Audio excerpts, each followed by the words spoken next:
देखो तो सही, गरीब अगर जहेज मांगे तो समझ में आता है उसके घर में है नहीं इसलिए मांग रहा है।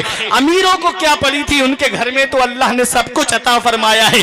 एसी उनके घर में लगा है, कूलर उनके घर में चल रहा है, अलमारी की जगह बाथरूम उनके घर में बनी हुई है। अल्लाह ने कई कई गाड़ियों से उनको नवाजा, लेकिन जितनी ज्यादा दौलत उतना ही बड़ा मुंह फैला हुआ है कि मेरे बेटे को ये चाहिए, मेरे बेटे को ये चाहिए, फला को मेरे पड़ोस में वैगनार मिली, मेरे बेटे को स्विफ्ट चाहिए, पड़ोस में फला को स्विफ्ट मिली है, मुझे क्रेटा चाहिए। जहेज की डिमांडें बढ़ती चली जा रही है। आज जिसके घर में 3-3 बेटियां हैं, उस गरीब को रात में नींद नहीं आती, रातों की नींदें उड़ गई है। कहां से मंगनी के नाम पर पैसे इकट्ठे करूं, कहां दिखनौर के नाम पर पैसे इकट्ठे करूं। अरे शादी में कर्जा लेकर के शादी कर भी देता है तो और बेटियों के बालों में चांदी उतर आती है, बाल सफेद पड़ने लगते हैं। आज बेटियों को, बेटियों की आमद पर, पैदाइश पर आदमी अपने चेहरे क्यों बिगाड़ रहा है? उसकी वजह यही है कि जब बेटी आती है तो आदमी सोचता है अब इसकी शादी कैसे करूंगा, अब इसके लिए कहां से इतना जहेज इकट्ठा करूंगा,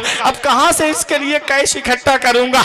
इतना याद रखना प्यारे मुसलमानों, अल्लाह कुरान में इरशाद फरमाता है तुम अपनी औलाद को गरीबी के डर से कत्ल मत करो, हम तुम्हें भी रोजी देते हैं, तुम्हारी औलाद को भी रोजी देते हैं। अल्लाह ने 25वें पारे में फरमाया यखलुकु मा यशा यहबु लिमन यशाउ इनासा व यहबु लिमन यशाउ ज़ुकुरा और युज़व्विजुहुम ज़ुकुराना व इनासा। अल्लाह कुरान में फरमाता है अल्लाह है जो चाहता है वो पैदा फरमाता है, जिसको चाहता है उसे बेटियां अता फरमाता है। अल्लाह जिसे चाहता है उसे बेटे अता फरमाता है, अल्लाह जिसे चाहता है उसे बेटे और बेटियां दोनों अता फरमाता है, अल्लाह जिसे चाहता है उसे बांझ बना देता है। सब अल्लाह के दस्ते कुदरत में है।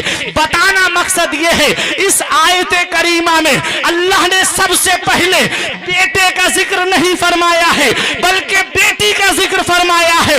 मुफस्सिरीन किराम फरमाते हैं जिस घर में बेटी आती है उस घर में अल्लाह की रहमतें नाजिल हुआ करती है, उस घर में अल्लाह की रहमतें नाजिल होती है।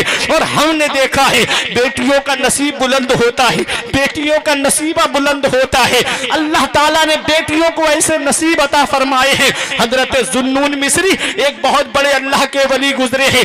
10 साल तक उनके लिए आसमान से दस्तरख्वान उतरता रहा, 10 साल तक उनके लिए आसमान से खाना उतरता रहा। एक दिन दिल में ये ख्याल आ गया ये खाना मुझको मेरी वजह से मिलता है, आज ये खाना जो मुझे मिल रहा है मैं अल्लाह का वली हूं इसलिए मुझको ये खाना मिल रहा है। 10 साल के बाद में जब उनकी बेटी का इंतकाल हो गया तो वो दस्तरख्वान आना बंद हो गया, वो आसमान से खाना आना बंद हो गया। अल्लाह के वली जनाजे पे सर पकड़ के रो करके कह रहे थे ये खाना मुझको मेरे नसीब से नहीं मिलता था बल्कि मेरी बेटी के नसीब से मिलता था, मेरी बेटी के नसीब से मिलता था। जुल्मते वक्त में तनवीर बन के आती है, खुशनुमा ज़ीस्त की तहरीर बन के आती है। बेटियों से जिन्हें नफरत है ये बतला दो उन्हें, बेटियां बाप की तकदीर बन के आती हैं। बेटियों से जिन्हें नफरत है ये बतला दो उन्हें, बेटियां बाप की तकदीर बन के आती है। बेटियों को बाप से एक अलग मोहब्बत होती है, बेटियों को बाप से एक अलग प्यार होता है। हमने देखा है बुढ़ापे की दहलीज पर जब माँ बाप पहुंचते हैं, औलाद जब माँ बाप को घर से निकाल देती है तब ये बेटियां हैं जो पूरी जिंदगी माँ बाप को घर पे रख करके खिलाती हैं, कभी जुबान पे हर्फ शिकायत नहीं लाती। आज उन्हीं की पैदाइश पे चेहरे बिगाड़ लिए जाते हैं, आज उन्हीं की पैदाइश पे आदमी जो है अपने चेहरे को पजमुर्दा कर लेता है। बेटा पैदा हो पूरी मोहल्ले में मिठाई बांटी जाती है, बेटी पैदा हो तो मोहल्ले को पता तक नहीं चलती कि फला के घर में बेटा आया है कि बेटी आई है। इस तरह से आदमी बेटी की आने पर अफसोस करता है। तुम ये भूल गए वो राज़िक है गिज़ा कीड़ों को देता है, वो पत्थर में भटकता फिरता है इंसान क्यों रोजी के चक्कर में, उड़ाने भर हवाओं में या लगा गोते समंदर में, मिलेगा बस वही जितना के लिखा है मुकद्दर में। बेटियां जहमत नहीं है, बेटियां अल्लाह की रहमत है। जिस घर में बेटी जन्म लेती है उस घर में अल्लाह की रहमत के फरिश्ते आके अपने नूरानी परों से पूरे घर को छुपा लेते हैं। हफ़्फ़त अलैहिमुल मलाइका, फरिश्ते नूरानी परों से घर को छुपा लेते, कहते हैं सलामुन अलैकुम, ऐ घर वालों तुम्हारे ऊपर अल्लाह का सलाम हो, तुम्हारे घर में बेटी का आना मुबारक हो। जिस घर में पहले बेटी जन्म लेती है ये मदीने वाले मुस्तफ़ा की सुन्नत है। मेरे नबी के घर में सबसे पहले बेटी ने जन्म लिया था।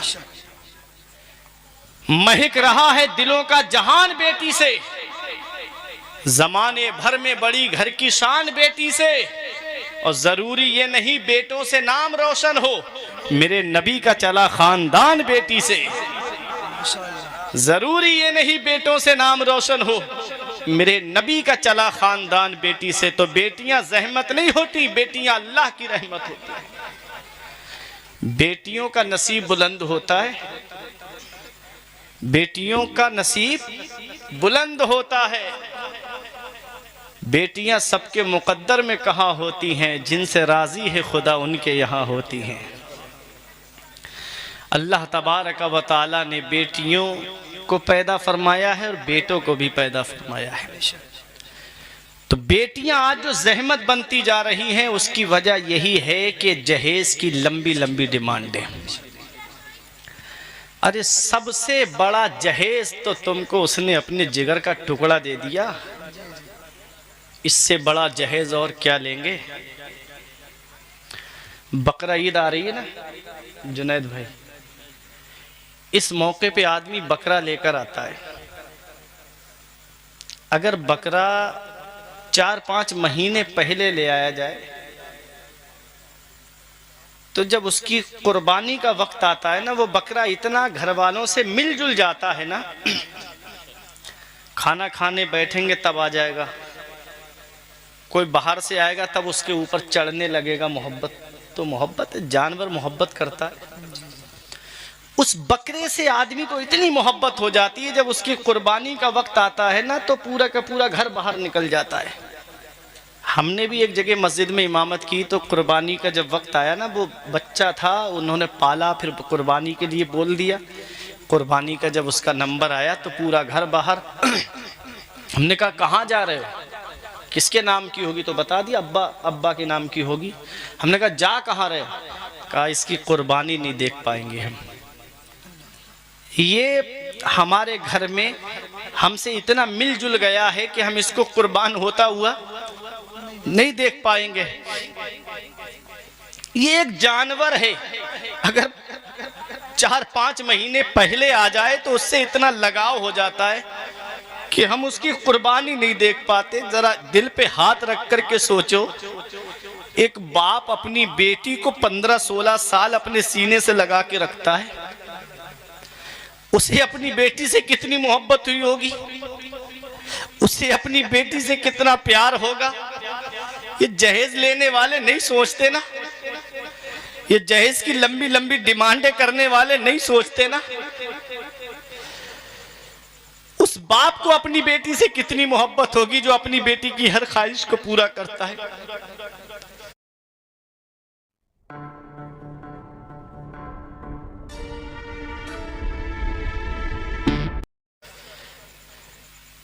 ये जहेज की लंबी लंबी डिमांडों ने आज कितनी बेटियों के घरों को तबाह कर दिया।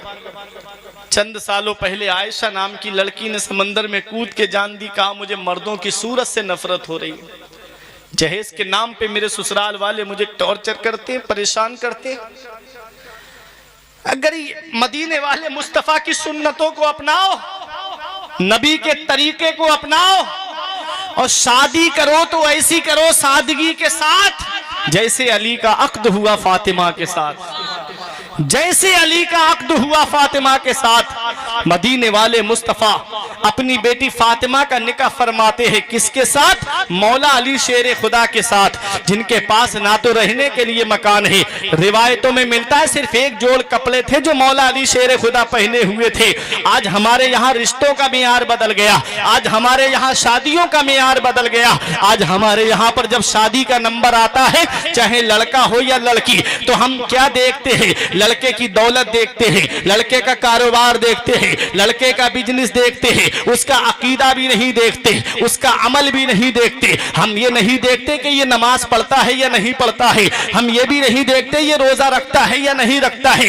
एक साहब से हमने कहा, ए भाई आप उसके साथ अपनी बेटी का रिश्ता क्यों करने जा रहे हो, जो नमाज भी नहीं पढ़ता, जो रोजा भी नहीं रखता, रमजान के महीने में खुलेआम गलियों में खाता हुआ फिरता है, तुमको कोई नेक परहेजगार लड़का नहीं मिल रहा है। कहते मौलाना उसका बिजनेस तो देखो, मौलाना मौलाना उसका कारोबार तो देखो, मौलाना उसका मकान तो देखो, मेरी बेटी बहुत आराम में रहेगी, मेरी बेटी बड़े सुकून में रहेगी।